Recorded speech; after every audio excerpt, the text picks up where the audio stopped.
আশা রাখছি আপনারা সকলে ভালো আছেন। খুব গুরুত্বপূর্ণ দুটো বিষয়ের উপরে খুব সংক্ষিপ্ত কিছু কথা বলবো। খুব গুরুত্বপূর্ণ এই কথাগুলো মন দিয়ে শুনবেন, আপনাদের সকলের উপকার হবে। প্রথমে 28 তারিখে যারা ডিলিটেড তাদের নিয়ে, এবং দ্বিতীয়টা হচ্ছে আন্ডার অ্যাডজুডিকেশন যারা ছিলেন, হিয়ারিংয়ে উপস্থিত হয়েছিলেন তাদের নিয়ে। তো প্রথমে আপনাদের সকলকে ধন্যবাদ জানিয়ে নিই। এর আগে যে সতর্কতামূলক ভিডিও আমি জারি করেছিলাম সেটাতে আপনাদের রেসপন্স অত্যন্ত ভালো পেয়েছি। আপনারা অত্যন্ত সতর্ক হয়েছেন এবং ভুলভাল মানুষের সঙ্গে কথা বলে তাদেরকে বিশ্বাস না করে টাকা পয়সা অপচয় করছেন না, জেনে ভালো লাগছে। এবং আমার সঙ্গেও যারা যোগাযোগ করছেন তারাও যাচাই করে নেওয়ার চেষ্টা করছেন যে সেই ব্যক্তি আমি কিনা, মানে অনুপম ফর ইউ চ্যানেলের মালিক আমি কিনা, এটা কনফার্ম হওয়ার পরে তারপরেই বাকি কাজে এগোচ্ছেন। এটা জেনে ভালো লাগছে, এই জন্য আপনাদের ধন্যবাদ। এভাবেই আমাদের সতর্ক থাকতে হবে, কোনো অসৎ লোকের হাতে যেন আমরা না পড়ি বা কেউ না পড়ে, সেদিকে সজাগ দৃষ্টি রাখাটা সকলের আমাদের কর্তব্য। এরকম অসাধু চক্র যদি আমাদের কাছে এসে পৌঁছায় কখনো এবং ভুলভাল বুঝিয়ে টাকা পয়সা নয়ছয় করার প্রচেষ্টা করে থাকে, তাহলে সন্তর্পণে তাদেরকে আপনার এবং আমার সকলের কর্তব্য তাদেরকে পুলিশের হাতে ধরিয়ে দেওয়ার ব্যবস্থা করা। এবার আসি টপিকে। তো টপিক নাম্বার 1 হচ্ছে যারা 28 তারিখে ডিলিটেড, তাদের মধ্যে অনেকে আমাকে জিজ্ঞেস করে চলেছে এখনও যে তাদের স্ট্যাটাস কি, তাদের হিয়ারিং হচ্ছে কি হচ্ছে না, কবে হবে, হিয়ারিং নোটিশ আসছে কি আসছে না ইত্যাদি। তো সে সম্পর্কে বলবো, একটা কেস দিয়ে এক্সাম্পল দিয়ে আপনাদেরকে বোঝাচ্ছি, তাহলে আপনাদের বুঝতে সুবিধা হবে। একজন ক্যান্ডিডেট আমার সঙ্গে যোগাযোগ করলো। উনি একজন চাকরি প্রার্থীও বটে, চাকরির পরীক্ষায় পাশ করে আছেন এবং আগামী 3 মাসের মধ্যে ওনার ডকুমেন্ট ভেরিফিকেশন আছে। কিন্তু ওনার অসুবিধা হচ্ছে উনি 28 তারিখে ডিলিটেড, 28শে ফেব্রুয়ারি উনি ডিলিটেড, এবং ডিইওর কাছে আবেদন ওনার করা হয়ে ওঠেনি, করেনি উনি। আমার সঙ্গে যখন যোগাযোগ হলো তখন আমি জানতে পারলাম, এবং 28 তারিখে ওনার ডিলিশনের যে প্রবাবল কারণ, সম্ভাব্য কারণ, সেটা হচ্ছে ওনার বাবার নামের মিসম্যাচ। ওনার যে বিভিন্ন ডকুমেন্টগুলো রয়েছে এবং ওনার বাবার যে ডকুমেন্টসগুলো রয়েছে সেখানে পিতার নাম 2-3 প্রকার পাওয়া গিয়েছে। তো এ কারণে ওনাকে ডিলিট করেছে। ওনার বাবা কিন্তু ডিলিটেড নয়, উনি কিন্তু এনলিস্টেড। এই ক্যান্ডিডেট ডিলিট হওয়ার পরে ডিইওতে আবেদন করা উচিত ছিল, সেটা উনি করেনি। এখন সামনে ভারী বিপদ, কারণ সামনে চাকরির পরীক্ষার উনি অ্যাসপিরেন্ট, পাশও করে রয়েছেন এবং 3 মাস পরে ডকুমেন্ট ভেরিফিকেশন। এখন শেষ মুহূর্তে এসে আমার সঙ্গে যোগাযোগ করেছেন, এই জন্যে ওনার কেসটা আপনাদের সামনে তুলে ধরলে আপনাদের সকলের বুঝতে সুবিধা হবে। তো প্রথমেই ওনাকে আমি যেই সাজেশনটা দিলাম সেটা হচ্ছে, একটা নামগুলো মিসম্যাচের কারণে এগুলোকে কারেকশন করতে হবে এবং তার জন্য একটা সেন্ট্রাল গ্যাজেট সে ব্যবস্থা আমি করে দিলাম, সেটা চলছে রানিং। দ্বিতীয় যে পয়েন্টটা উল্লেখ করতে আমি ভুলে গেলাম সেটা হচ্ছে, ইতিমধ্যে কিন্তু উনি একবার 6 নম্বর ফর্ম ফিল আপ করেছিলেন, সেটা যদিও এখনও পেন্ডিং আছে, সেটা এদিক সেদিক কোনো কিছু হয়নি, এখনও পেন্ডিং আছে। এবং উনি ইয়ারও সাহেবের সঙ্গে দেখা করেছিলেন, ইয়ারও সাহেব ওনাকে বলেছিল যে আপনি একটা সেন্ট্রাল গ্যাজেট করে রাখুন, সেই ব্যবস্থা ওনার করে দিয়েছি আমি, সেটা অলরেডি রানিং চলছে। এবার দ্বিতীয়, উনি উদ্ধার পেতে চাইছেন যে 28 তারিখে যে ডিলিটেড, আমি যে অ্যাপিলটা ফাইল করিনি আগে ডিওর কাছে, তো এখন কি সেটা করা যাবে? অতি অবশ্যই যাবে। এই জন্যেই আমি বার্তা দিতে আসলাম আপনাদেরকে, যে যারা ডিওর কাছে আবেদনটা করেননি 28 তারিখে ডিলিট হওয়ার পর, এখনও সময় আছে, আপনারা আবেদনটা করে দিন।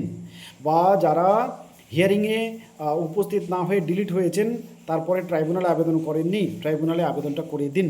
ইনি কিন্তু আজকেই ডিইওর কাছে আবেদনটা ফাইল করে দিল, আজকে অর্থাৎ 4 আগস্ট 2026 তারিখে, 4 আগস্ট 2026 আজকের দিনে উনি ডিইওর কাছে আবেদনটা ফাইল করলো এবং সেটা সাকসেসফুলি ফাইল হয়ে গেল। তারপরে সেই ডকুমেন্টসগুলো আমাকে দিল এবং আমি একজন লয়ার সঙ্গে ওনাকে যোগাযোগ করিয়ে দিলাম, যে লয়ারকে আমি আমার ইউটিউব চ্যানেলের ভিডিওতেও এনেছিলাম। উনি যথেষ্ট রিজনেবল একটা প্রাইজে আপনাদের যে ডকুমেন্ট রিড ফাইল করার যে ব্যবস্থা সেটা উনি করে দিচ্ছেন। তো এই মহিলাকে আমি যেটা সাজেশন দিলাম সেটা হচ্ছে দুটো, এটা আপনাদের জন্য আমার সাজেশন। দেখুন, এবার আপনারা কি করবেন, যারা 28 তারিখে ডিলিটেড, আপনাদের হাতে অপশন আছে দুটো। একটা হচ্ছে, হয় আপনি 6 নম্বর ফর্ম ফিল আপ করুন, যেটা ইনি করেছিলেন, তাহলে আপনার কি হবে, ওখানে আপনার যে অ্যানেক্সারগুলোতে আপনি সাইন করবেন সেখানে একটা ডিক্লারেশন আছে যে I have no previous record of in election data. তার মানে আমি যেটা বাংলায় বলতে চাইছি যে আমার প্রিভিয়াস কোনো ভোটার কার্ড নেই, ভোটিং রেকর্ড নেই, এটা আপনাকে ডিক্লেয়ার করতে হচ্ছে। তার মানে সম্পূর্ণ নতুন করে আপনি ভোটার হচ্ছেন, সেটা হয়েও যাবেন হয়তো। এবার এই জায়গাটাতে আমি শুরুতেই বাধা দিয়েছিলাম, আপনি যেহেতু এখানকার লিগাল ভোটার, তাহলে এই জায়গাটা না করে আপনি যেটা করবেন সেটা হচ্ছে আপনি রিট ফাইল করুন। এই রিট ফাইল করা কিন্তু মুখের কথা নয়, এখানে বেশ খানিকটা খরচাও আছে। তো এ কারণে যখনই আমার সাজেশন নিয়ে আপনারা নিজেরা বিবেচনা করে তারপরেই কিন্তু সিদ্ধান্তটা নেবেন। ইনার যেমন, এই মহিলার যেমন ইনার প্রয়োজন রয়েছে এবং ইনি রিট ফাইলটা করতেই সম্মত হয়েছেন কোনো উকিলবাবুর আন্ডারে, সেক্ষেত্রে ওনার 10 থেকে 15,000 টাকা হয়তো খরচা হবে, কিন্তু উনি লেগাসিটা ফিরে পাবে। এবং লেগাসিটার অর্থ এটাই যে হিয়ারিংটা কীভাবে হবে সেটাও বলে দিচ্ছি। ইনি রিট ফাইল করার পর ইনাকে যখন রায় দেবে কোর্ট, সেটা বেশিরভাগ ক্ষেত্রে আমি দেখতে পাচ্ছি রায়টা দিচ্ছে এরকম যে উইদিন 3 উইকস, 3 সপ্তাহের মধ্যে ইনার হিয়ারিংয়ের ব্যবস্থা করা হোক। এই রায়ের কপি যখনই ডিইও এন্ডে যাচ্ছে, ডিইও এন্ড থেকে তখন হিয়ারিংটা করার ব্যবস্থা করে দিচ্ছে এভাবে যে থ্রু ইআরও এবং বিএলও আপনার কাছে কিছু ডকুমেন্ট চেয়ে পাঠানো হচ্ছে। বিএলও আপনার সঙ্গে কন্ট্যাক্ট করছে এবং বলছে যে হিয়ারিংয়ের জন্য আপনার কিছু ডকুমেন্ট প্রয়োজন। সেই ডকুমেন্টগুলো ওনারা চাইছেন, সেই ডকুমেন্টগুলো ওনাদের হাতে আপনি তুলে দিন। তুলে দেওয়ার পরে আপনার হিয়ারিং হয়ে যাচ্ছে এবং আপনার নামটা কিন্তু সাকসেসফুলি এনলিস্টেড হয়ে যাচ্ছে, এনরোল্ড হয়ে যাচ্ছে। অর্থাৎ আপনার পুরনো যে লেগাসি সেটা কিন্তু ডিলিট হচ্ছে না, আপনি কিন্তু তালিকায় ফিরে আসছেন এবং সসম্মানে ফিরে আসছেন। এ কারণে এটাকেই আমি বলেছিলাম শুরুর দিকেই যে আপনারা 6 নম্বর ফর্ম ফিল আপের জন্য তাড়াহুড়ো করবেন না, আপনারা একটু ওয়েট করুন। ওয়েট করার পর যে আইনি প্রক্রিয়া সেটা সাহায্য নিন এবং সসম্মানে তালিকায় ফিরে আসুন যদি আপনি খাঁটি ভারতীয় হয়ে থাকেন। এটা হচ্ছে 1 নম্বর কেসের ক্ষেত্রে যে কথাগুলো বলার, সেটা আপনাদের উদ্দেশ্যও আমি বলছি। এবার দ্বিতীয় হচ্ছে যে হিয়ারিং চলছে কি না। হিয়ারিং তো চলছে, কিন্তু কারো নামে আপনাদের নোটিশ আসছে না, যারা 28 তারিখে ডিলিটেড। তাহলে কাদের হিয়ারিং চলছে? বিশেষ করে যারা রিট ফাইল করে আসছে, কোর্ট তাদেরকে অর্ডার দিচ্ছে ডিইও এন্ডে, তখন ডিইও এন্ড একটু নড়ে চড়ে বসছে এবং আপনাদের কেসগুলো নিয়ে নাড়াচাড়া করছে। এটা কিন্তু অ্যাকচুয়ালি নাগরিক অধিকারের কথা যদি আমরা বলি তাহলে এটা কিন্তু উচিত হচ্ছে না। প্রত্যেকটা নাগরিকের যারা এখনও পেন্ডিং রয়েছে 28 তারিখে যারা ডিলিট হওয়ার পর আবেদন করেছিল, তাদেরগুলো হিয়ারিংয়ের দ্রুত ব্যবস্থার দাবি রাখছি কর্তৃপক্ষের কাছে। তাদের হিয়ারিংয়ের ব্যবস্থা করা হোক, সেটা যেভাবেই সুবিধাজনক হয় সেভাবেই করা হোক, কিন্তু অতি দ্রুত করা হোক। কারণ রিট ফাইল করে সবাই কোর্টের অর্ডার নিয়ে তারপরে হিয়ারিং করাবে, এরকম অর্থ এবং সময় অনেকেরই নেই। এ কারণে কর্তৃপক্ষের কাছে অনুরোধ, এই দিকটায় দৃষ্টিপাত করা হোক এবং সেটা অতি দ্রুত করা হোক।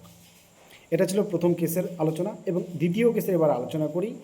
যাদের যে নতুন শব্দটা আবিষ্কার হয়েছিল এবার এসআইআর এর লজিক্যাল ডিসক্রিপেন্সি, সেই লজিক্যাল ডিসক্রিপেন্সি হেতু যতজন মানুষ হিয়ারিংয়ে উপস্থিত হয়েছিল, হিয়ারিংয়ে উপস্থিত হওয়ার পর সেই মানুষদের কোনো জুডিশিয়াল জজ সাহেব, মানে জুডিশিয়াল ম্যাজিস্ট্রেট নয়, জুডিশিয়াল কোনো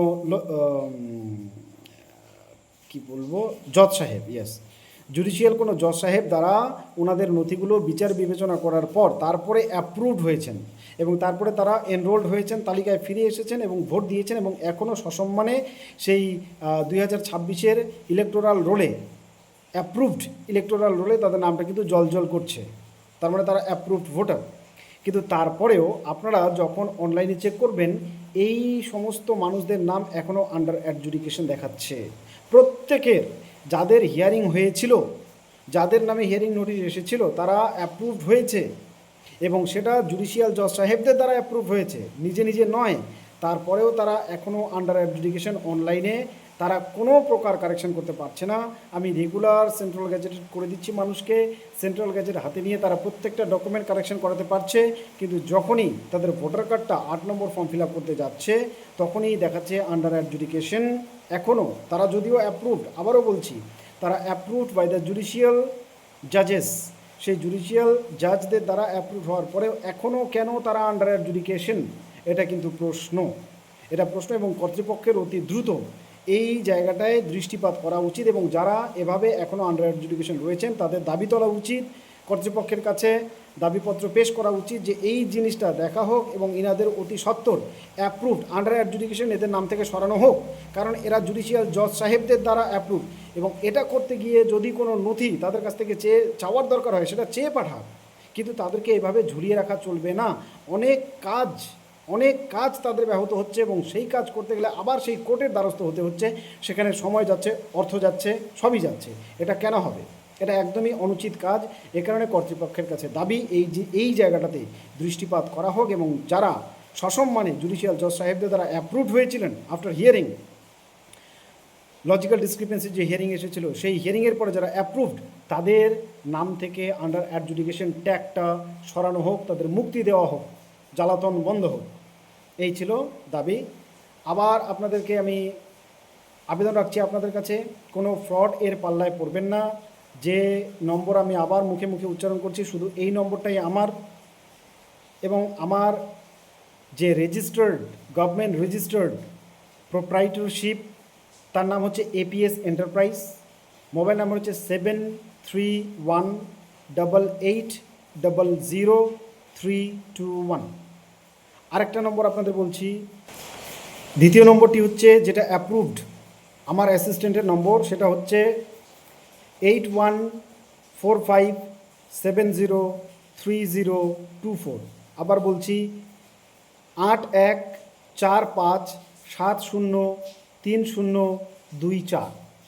একজন মহিলা অ্যাসিস্ট্যান্ট এবং অনলি অ্যাসিস্ট্যান্ট, এছাড়া দ্বিতীয় তৃতীয় চতুর্থ কোনো অ্যাসিস্ট্যান্ট নেই। কেউ যদি দাবি করে তিনি ভুল দাবি করছে, শুধু আমি কাজ করি আর এই মহিলা আমার সঙ্গে কাজ করে সেন্ট্রাল গ্যাজেটের। স্টেট গ্যাজেট আমি করি না, স্টেট গ্যাজেট নিয়ে কল করবেন না। সেন্ট্রাল গ্যাজেটে ডেট অফ বার্থ কারেকশন হয় না, আমি আগের ভিডিওতেই বলেছি, এই জন্য সেটা নিয়েও দয়া করে কল করবেন না।